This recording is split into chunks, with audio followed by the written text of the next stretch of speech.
Hi, everybody. Okay, so a life of magic. So yesterday, I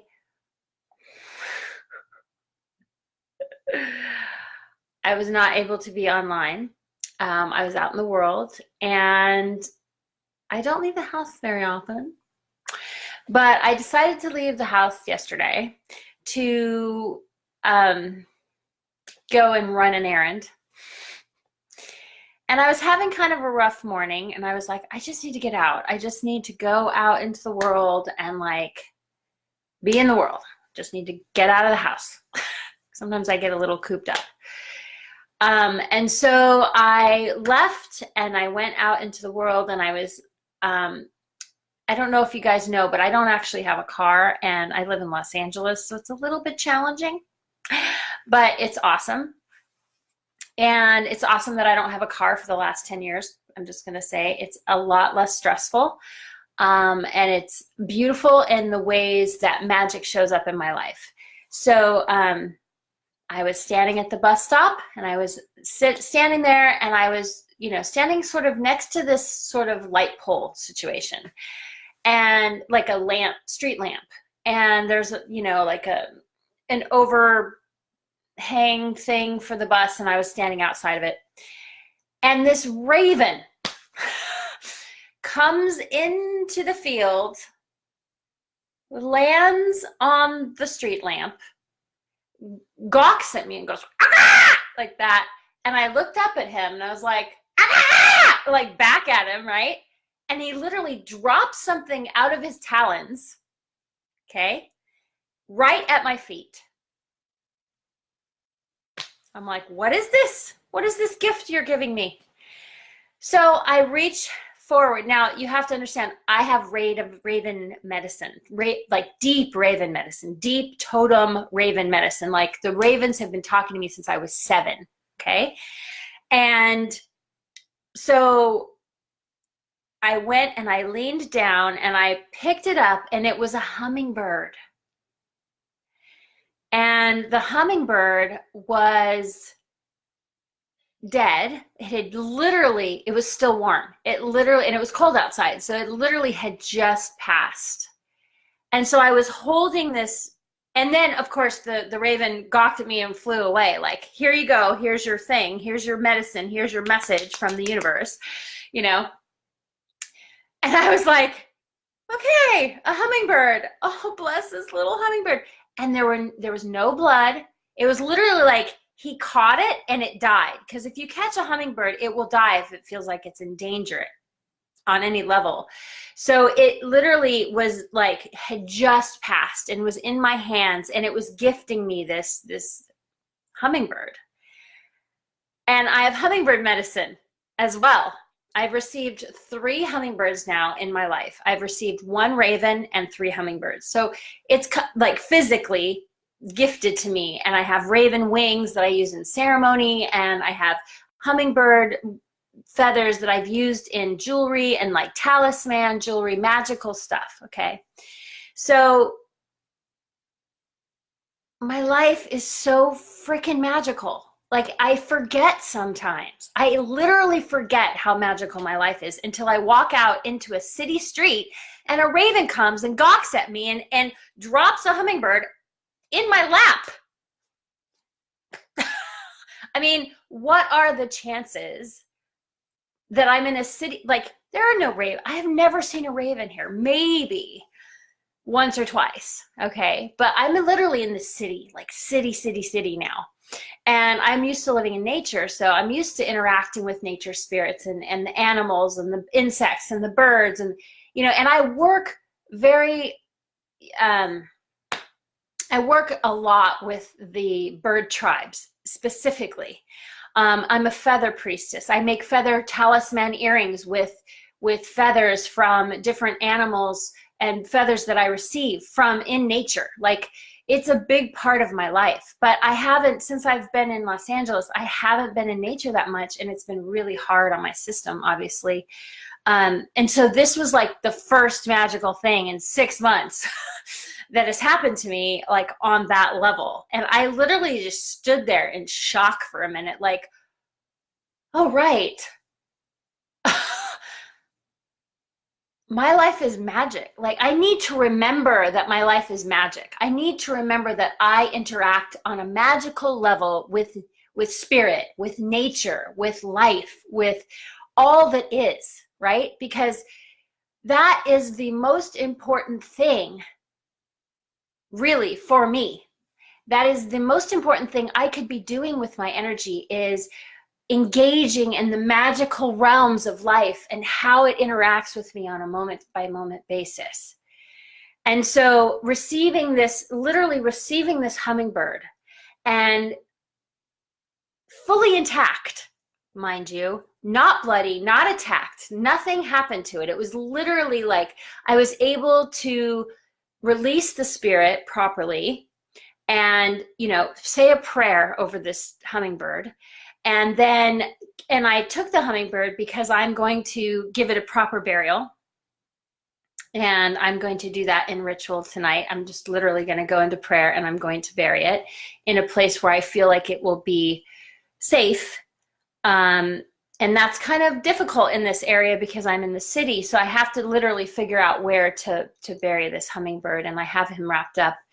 And it's just so incredible to me that I walk outside and boom, spirit is talking to me, you know?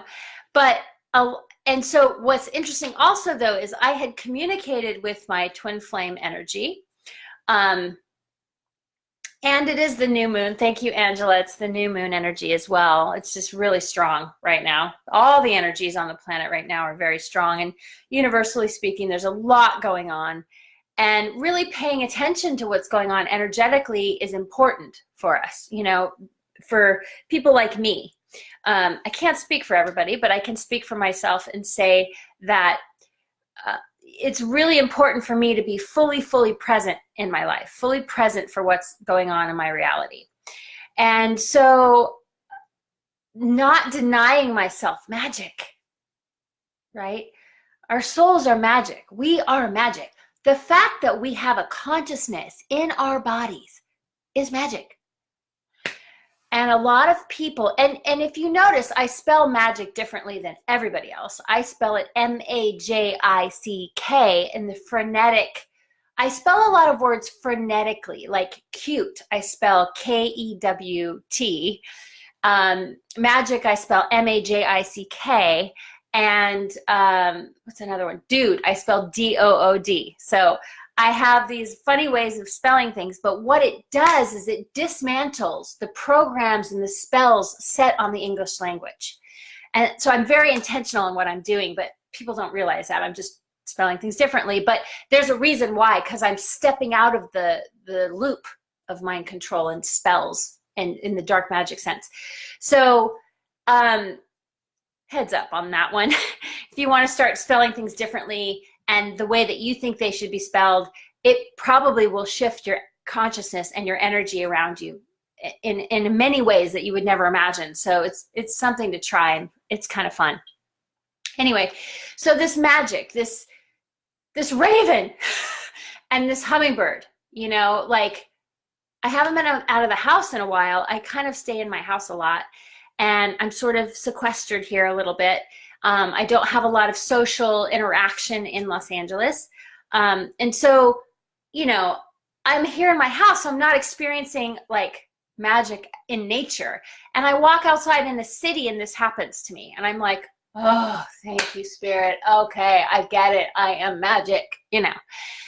And it took me the entire day to figure out what that message was. Like I had to really think about and process it with two different people, to be actually three different people, to be able to understand what that message was that I was receiving from spirit, from magic, from nature. And like, what are you saying to me?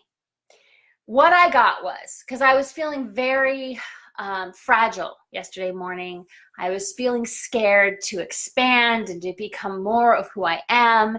And I've challenged myself to this Live365 situation. So, you know, I've had all these things going on in this past week that have been a little scary. And I don't usually experience a lot of fear in my immediate field. So I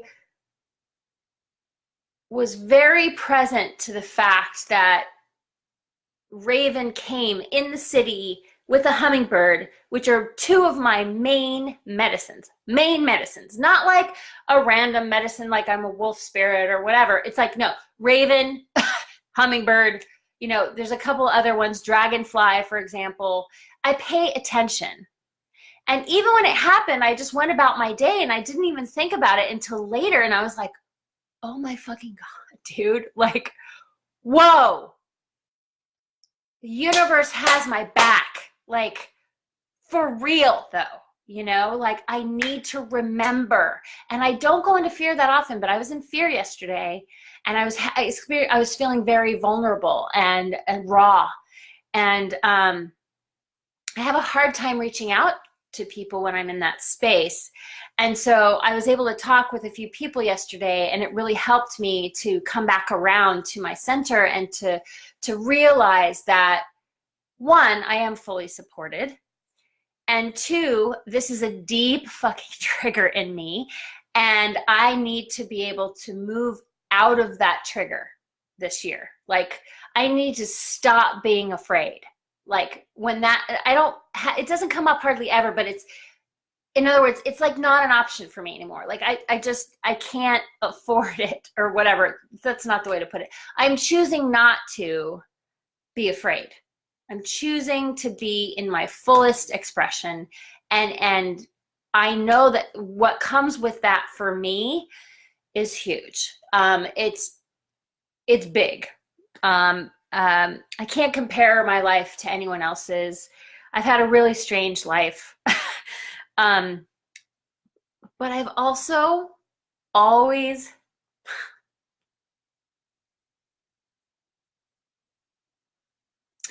I've been blessed with always having communication with nature, with spirit coming to me in the form of a raven at 7 years old. Premantis coming to me at 7 years old. It started when I was 7. I started really noticing it. It happened before that, but it was like, it really locked in with me at 7. I was like, oh my God, nature is talking to me. Like, I need to pay attention here. So I've always really trusted that. I've always really trusted nature, you know? And that's a hard thing to trust. I mean, nature's not hard to trust, but nature communicating directly with you, that's something that I can logicalize away super easy. And it's hard for us to be like, you know, no, that actually happened. You know, like a raven actually dropped a hummingbird at my feet yesterday. Like, whoa, in the city, on this concrete jungle, you know. So I'm feeling a lot better today after processing, but a storm did rise in me yesterday, and it was really intense, and I got super triggered. And I got triggered very deeply in, you know, this feeling of being unsupported. And it wasn't really, it wasn't based in reality. It was a little bit, but it wasn't like, it wasn't really what was going on. It was just me. And I was just literally like, got just struck so deep yesterday. And I had to like ride that storm out. And that hasn't happened to me in a while. I'm pretty even keel. I'm pretty smooth. But it was so good because I was able to process this thing out in a way that I was able to open up and share more of myself with someone, with other people, and to feel the love come back towards me, which I deeply, deeply cherish and love. And my friends, dang, I'm so grateful for my friend. I'm so grateful for the loves in my life. Like, they are my beloveds, and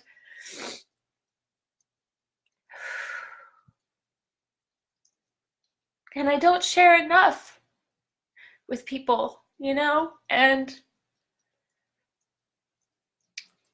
I need to share more I need to open up again. I've been really closed for a really long time. And it's not that I've been closed. My heart isn't closed. My heart is wide open. Otherwise, things like that wouldn't happen, where a raven drops a hummingbird in my face, you know? But it's more about the fact that I've been cautious, and I haven't shared a lot of my personal story with people in the last 10 years. And, you know, I've been very careful about what I say with people and very discerning.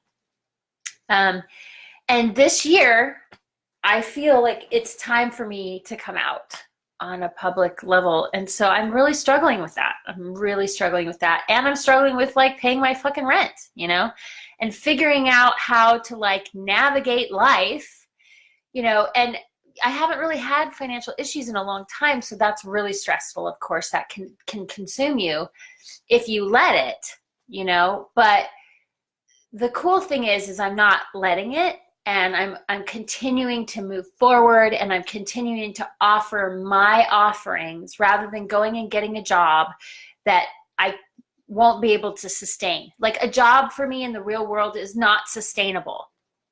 Straight up, it's not sustainable.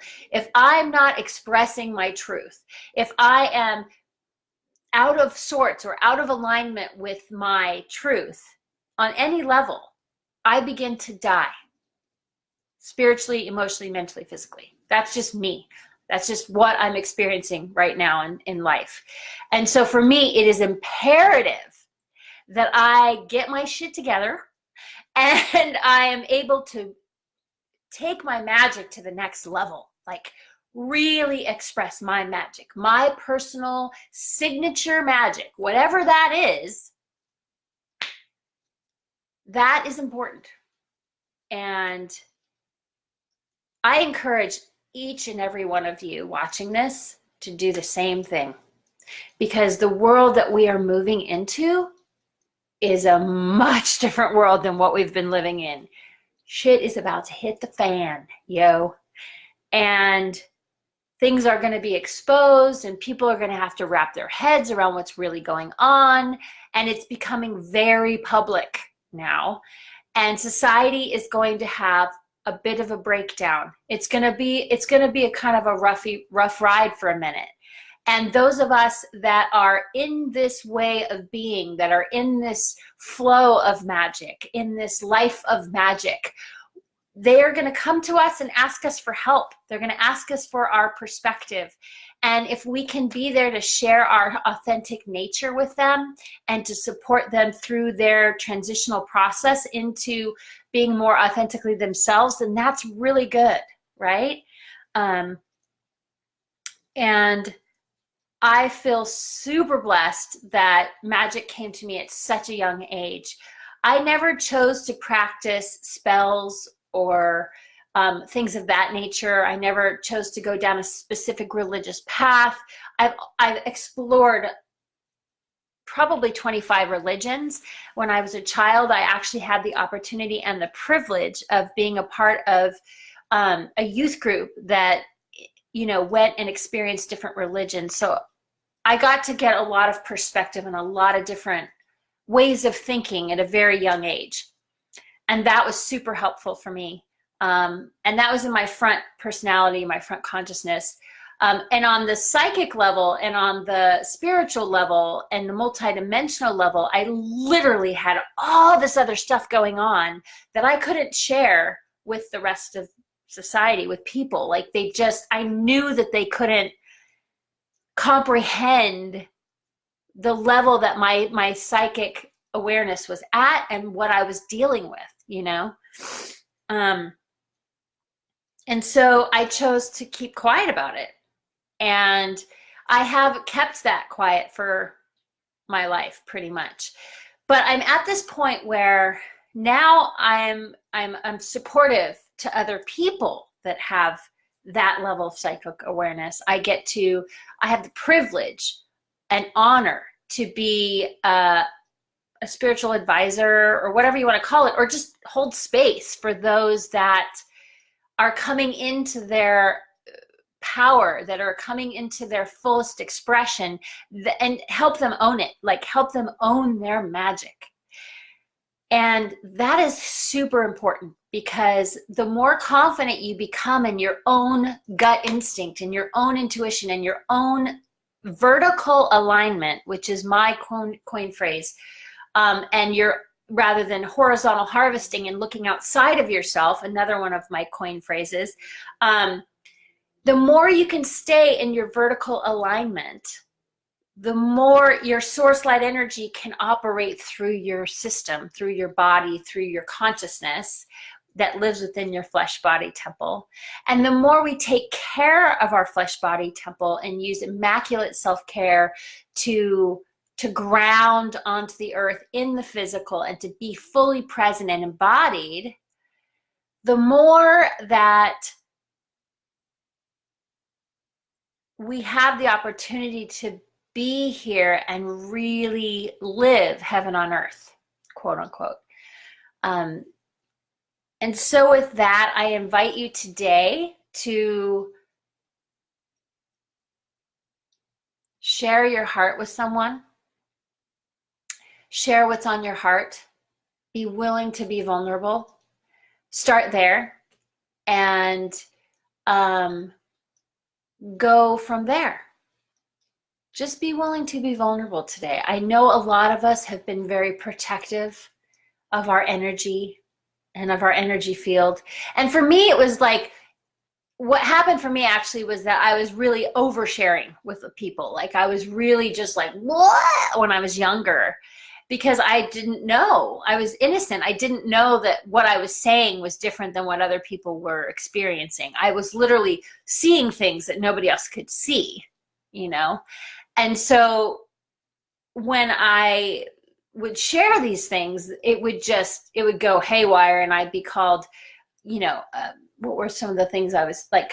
I was oversensitive. I was hypersensitive. I was too much. I was a procrastinator. I had so much potential if I would only just blah, blah, blah. And what was another thing that I'm trying to think of? There's a word, a liar, like and that I was exaggerating. That was another thing. But there was another word, like I was making things up, that I was lying about my experience. And it took me years. Oh my God, it took me so many years to own my experience, to own my psychic nature, to own what was mine to own, right? That what I was experiencing was real. I grew up in a scientific family. And if it wasn't a fact, it's not a fact. What you're saying is not a fact. And I'm like, it's actually a fact because I'm experiencing it. Straight up. But so I was always dealing with this, God, I can't think of the word that I'm thinking of. Maybe because I just like eliminated it from my consciousness. Like I'm like, I don't want to ever hear that word again. But there is this word that means like someone who exaggerates and lies about things to make themselves look better or good, or to get attention.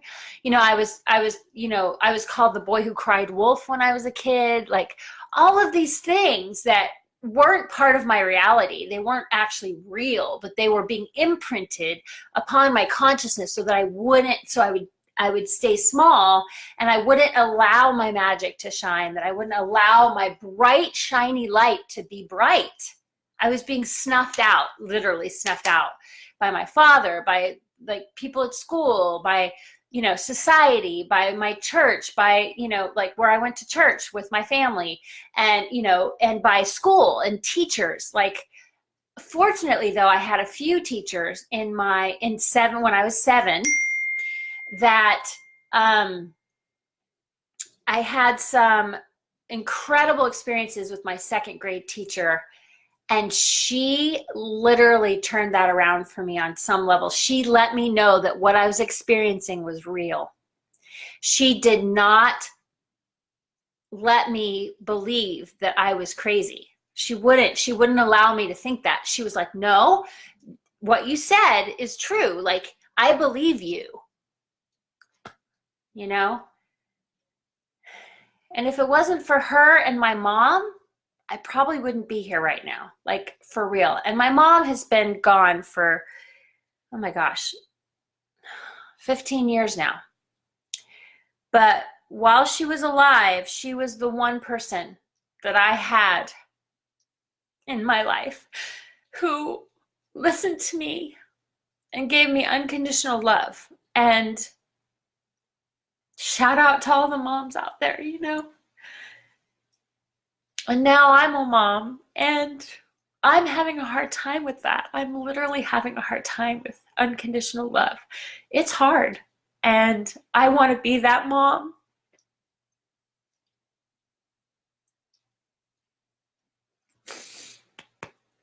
I want to be that mom for my son. I want everybody to feel unconditional love. I just want everyone to feel that. And most people never have that opportunity to feel unconditional love. So, having said that, I invite you to be in your magic today. And for this next week, I'm challenging you to listen to nature, to listen to spirit, and to be in your magic, in your authentic, beautiful flow of magic this next week. That is my invitation to you. So, signing off for today. I'm sorry I missed yesterday, but obviously there was a reason. I love you all, and thank you for showing up for me today and holding space for me to express myself. I love you. Have a beautiful day, and I'll see you tomorrow.